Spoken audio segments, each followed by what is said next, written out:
Hi friends, welcome to Unlimited Foodies. நான் சூரியகலா விஸ்வநாதன் பேசுறேன். இன்னைக்கு நம்ம பார்க்க போற ரெசிபி ரோமாலி ரொட்டி. நம்ம இந்த ரோமாலி ரொட்டியை கல்யாணத்துலயும் ரெஸ்டாரண்ட்லயும் தான் நம்ம சாப்பிட்டுருப்போம். நம்ம அதை வீட்ல எப்படி ஈஸியா செய்யறதுன்றத நம்ம இன்னைக்கு பார்க்க போறோம். வாங்க நம்ம வீடியோக்குள்ள போலாம். வீடியோக்குள்ள போறதுக்கு முன்னாடி அன்லிமிட்டெட் ஃபுட்டீஸ் சப்ஸ்கிரைப் பண்ணிட்டு பக்கத்துல இருக்க பெல் ஐகானை கிளிக் பண்ணிட்டு ஆல்னு செலக்ட் பண்ணுங்க. வாங்க ஃப்ரெண்ட்ஸ், நம்ம ரோமாலி ரொட்டி செய்யறதுக்கு என்னென்ன இன்கிரீடியன்ட்ஸ்ன்றதை பார்க்கலாம். ரோமாலி ரொட்டி செய்யறதுக்கு நான் 1/2 கிலோ மைதா மாவு எடுத்திருக்கேன். தேவையான அளவு உப்பு, பால் எடுத்திருக்கேன். நம்ம இன்னைக்கு பால் ஊத்தி தான் நம்ம மாவை பிசைய போறோம். தண்ணி ஊத்தக்கூடாது. இது கூடவே நம்ம 2 டீஸ்பூன் நெய் சேர்த்துக்க போறோம். எப்படி செய்யலான்றத பார்க்கலாம். ஃப்ரெண்ட்ஸ், நான் மைதா மாவு 1/2 கிலோ எடுத்திருக்கேன். அதுக்கு தேவையான அளவு உப்பு போட்டுக்கிறேன். ஃபர்ஸ்ட் நம்ம இந்த உப்பையும் மைதா மாவையும் நல்லா கலக்கி விட்டுடலாம். இது கூட நான் 2 டீஸ்பூன் நெய் சேர்த்துக்கிறேன். நெய் இல்லைன்னா நீங்க எண்ணெய் கூட சேர்த்துக்கலாம். இந்த நெய் எல்லா மாவுலையும் படுற மாதிரி நல்லா நம்ம ஸ்ப்ரெட் பண்ணி கையால் கலந்து விட்டுக்கலாம். ஃப்ரெண்ட்ஸ், நம்ம இப்போ உப்பும் நெய்யும் சேர்த்து நல்லா மாவை பிசைஞ்சு விட்டுட்டோம். நான் காய்ச்சி மிதமான சூடில் இருக்க பாலை தான் எடுத்துருக்கிறேன். அதை தான் நம்ம இப்போ ஊற்றி பிசைய போகிறோம். தண்ணி ஊற்றி நம்ம இதுக்கு பிசையக்கூடாது. இந்த ரூமாலி ரொட்டிக்கு 300 ml பால் எடுத்துருக்கிறேன் நான். இது தேவையான அளவு நம்ம ஊற்றி பிசைஞ்சிக்க வேண்டியது தான்.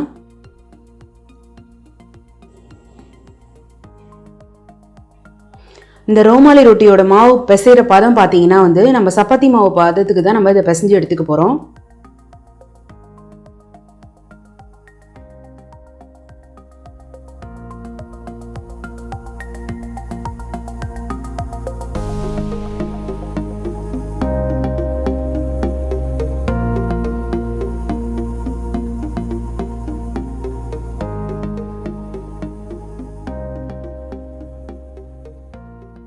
ஃப்ரெண்ட்ஸ், நம்ம மாவு பார்த்தீங்கன்னா நல்லா ஒரு 10 நிமிஷத்துக்கு நல்லா இந்த மாதிரி நம்ம செய்யணும். மாவு அப்போ தான் நல்லா சாஃப்டாகும்.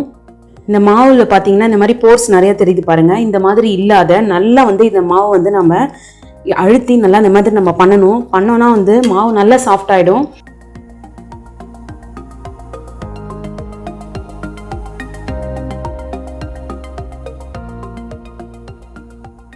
ஃப்ரெண்ட்ஸ், பார்த்தீங்கன்னா தெரியும், நான் ஒரு 10 நிமிஷமாக நான் மாவை இந்த மாதிரி நல்லா அழுத்தம் கொடுத்து பிசைஞ்சிட்டே இருந்தேன். இங்கே பாருங்கள் எவ்வளோ சாஃப்ட் ஆகிடுச்சு மாவுன்னு. நம்ம தொட்டோடனே இறங்கிட்டு அதுவே தானாக மேலே வருது பாருங்கள். இந்த மாதிரி இருக்கணும். இப்போ இது மேலே நம்ம ட்ரை ஆகாத இருக்கிறதுக்கு நம்ம கையில் கொஞ்சோண்டு நெய் தடவிக்கலாம். நெய் இல்லைனாலும் நீங்கள் எண்ணெய் தடவிக்கோங்க. தடவி ஈவனாக எல்லா இடமும் படுற மாதிரி நல்லா ஸ்ப்ரெட் பண்ணி விட்டுருங்க. ஃப்ரெண்ட்ஸ், நம்ம இப்போ ரோமாலி ரொட்டிக்கு மாவு பிசைஞ்சாச்சு. இது 1/2 மணி நேரம் நம்ம ஒரு துணியை போட்டு மூடி வைப்போம். ஃப்ரெண்ட்ஸ், இப்போ நம்ம ரோமாலி ரொட்டிக்கான மாவை பிசைஞ்சு வச்சு 1/2 மணி நேரம் ஆயிடுச்சு. வாங்க நம்ம ஓப்பன் பண்ணி பார்க்கலாம். ஃப்ரெண்ட்ஸ், பாருங்கள் நல்லா சாஃப்ட் ஆயிடுச்சு மாவு. இப்போ நம்ம இதை சின்ன சின்ன உருண்டையாக பிடிச்சு எடுத்துக்கலாம்.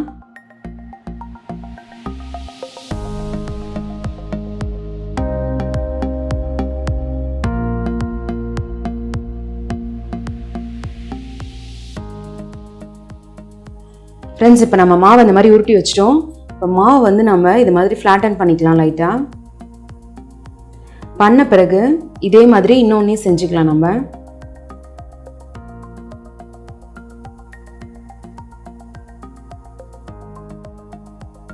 இப்போ பாருங்க, நான் இது மேலே எண்ணெய் தடவிக்கிறேன். அதே மாதிரி இது மேலேயும் அப்ளை பண்ணிக்கிறேன். ஃப்ரெண்ட்ஸ், இப்போ நான் அரிசி மாவு எடுத்துருக்கிறேன். இந்த அரிசி மாவு மேலே நான் டிப் பண்ண போகிறேன். இப்போ எண்ணெய் தடவி வச்சுருக்கிறோம். இதை நான் இது மேலே டிப் பண்ணி எடுத்துக்க போகிறேன். எண்ணெய் படுற இடத்துல மட்டும்தான் நான் டிப் பண்ணுறேன்.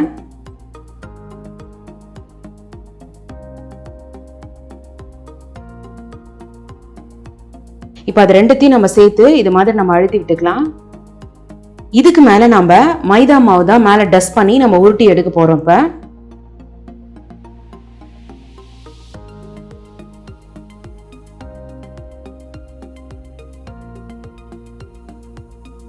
எந்த அளவுக்கு நம்ம தின்னா உருட்ட முடியுமோ அந்த அளவுக்கு நல்லா உருட்டிக்கணும் நம்ம.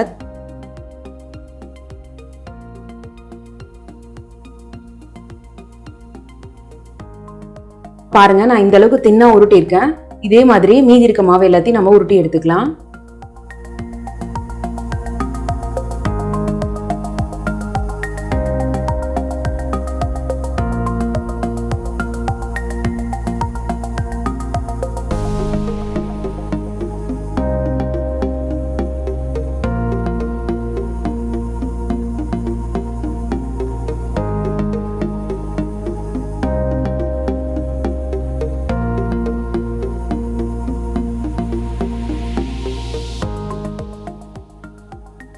ஃப்ரெண்ட்ஸ் நான் ஒரு நான்ஸ்டிக் பேன் வச்சிருக்கேன்.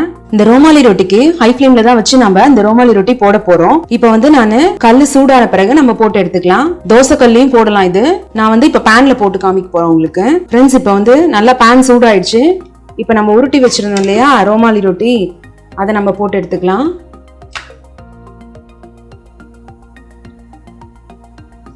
பாத்தீங்கன்னா வந்து நல்ல பபிள்ஸ் வரும். சப்பாத்தி நம்ம வந்து செய்யறதுக்கு ரொம்ப நேரம் இது அந்த மாதிரிலாம் இல்லை, ரொம்ப குயிக்கா செஞ்சிடலாம். இது இப்போ பாருங்க மேல எழும்பி வருது பாருங்க பபிள்ஸ்லாம்.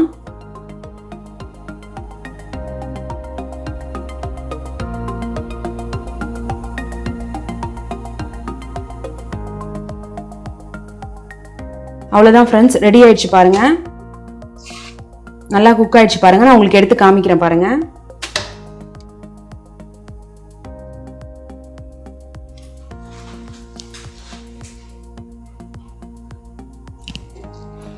ஏன்னா வந்து நம்ம ரெண்டு வந்து உருண்டையை எடுத்து ரொம்ப தின்னா உருட்டி இருக்கோம், அதனால சட்டுன்னு இது வெந்துடும்.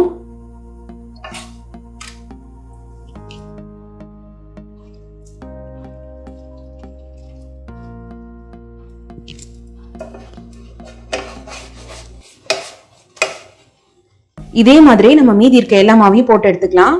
ஃப்ரெண்ட்ஸ் இப்போ நம்ம ரோமாலி ரொட்டி சுட்டு எடுத்துட்டு வந்தாச்சு. இப்போ பாருங்க நான் எடுத்து ஒன்று ஓப்பன் பண்ணி காமிக்கிறேன் பாருங்க. நீங்க நினைக்கலாம் நம்ம போட்ட உடனே ஏன் திருப்பிட்டோம்னு சொல்லிட்டு, ஏன்னா வந்து நம்ம 2 உருண்டையை ரொம்ப தின்னா வந்து நம்ம உருட்டி எடுத்துருக்கிறோம். அதனால நான் ஹை ஃப்ளேம்ல தான் வச்சு நான் அதை குக் பண்ணேன். உடனே திருப்பி போட்டதுனால நல்லா வெந்திருக்கும். இங்க பாருங்க நான் ஓப்பன் பண்ணி காட்டுறேன் பாருங்க. நம்ம பொறுமையா ஆறுன பிறகு, கொஞ்சம் ஆறுன பிறகு நம்ம பொறுமையா ஓப்பன் பண்ணாலே அழகா வந்துடும்.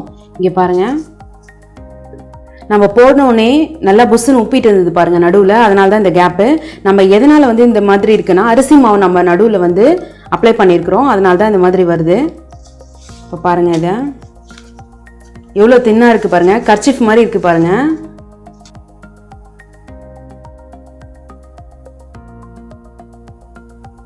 நான் எவ்வளோ சாஃப்டா வந்து இப்படி பிடிச்சி இருக்கிறேன் பாருங்க, அதுக்கே அழகா வந்துருது.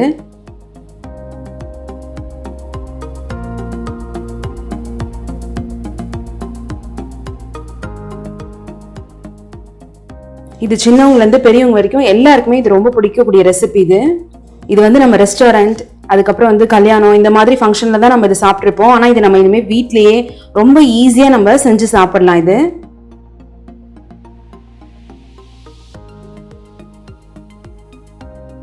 பாருங்க ஃப்ரெண்ட்ஸ், நான் இப்போ உங்களுக்கு பிச்சு காமிக்கிறேன் பாருங்க.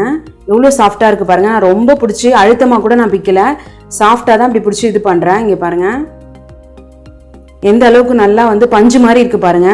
இது சாப்பிட்றதுக்கும் ரொம்ப டேஸ்டா இருக்கும். இது கூட நம்ம வந்து வெஜ் குருமா, நான்வெஜ் குருமா கூட வச்சு நம்ம சாப்பிடலாம், ரொம்ப சூப்பரா இருக்கும். நான் வந்து இன்னைக்கு வந்து வெஜ் குருமா தான் செஞ்சிருக்கிறேன். அந்த ரெசிபியை நான் இன்னும் ஒரு நாள் உங்களுக்கு செஞ்சு காமிக்கிறேன். ரொம்ப அது சூப்பரா இருக்கும். ஃப்ரெண்ட்ஸ், இந்த ரோமாலி ரொட்டி ரெசிபியை நீங்க வீட்டில் ட்ரை பண்ணி பாருங்க. ட்ரை பண்ணி பார்த்துட்டு எப்படி வந்ததுன்னு சொல்லிட்டு கமெண்ட் பண்ணுங்க. இந்த வீடியோ பிடிச்சா லைக் பண்ணுங்க. மறக்காம அன்லிமிட்டெட் ஃபுட்டீஸ்க்கு சப்ஸ்கிரைப் பண்ணுங்க. நம்ம சேனல்ல பாக்குற புது வியூவர்ஸா இருந்தா அன்லிமிட்டெட் ஃபுட்டீஸை சப்ஸ்கிரைப் பண்ணிட்டு பக்கத்துல இருக்க பெல் ஐகானை கிளிக் பண்ணிட்டு ஆல் செலக்ட் பண்ணுங்க. Thank you friends.